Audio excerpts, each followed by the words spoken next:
Hello everybody, welcome back. Today as well we have got to another video. In this video I'll show you how you can save Snapchat videos to gallery. But before that, please do make sure to like our video, subscribe our channel, and without any further delay we're simply gonna go ahead and step into our video. For the matter, first access your Snapchat. Here in this section you're gonna go ahead and record a video.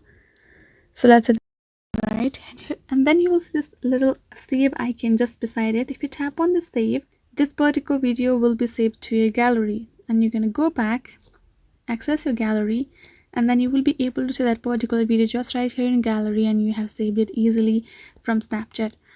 Other thing that I would like to show you is go to Snapchat, cross it out, go to your profile, tap on the settings icon on top right corner, scroll down and go to this option called memories, and tap on this autosave my story snap. Simply turn this autosave to memories whenever you upload a story here in Snapchat. If you have turned this on, then you will be able to save your stories. Simply whenever it uploads, it will autosave there in your gallery. This is the easy way as well. So hope this video was helpful to you all. Thank you so much for watching, and yes, I'll see you guys in our next video.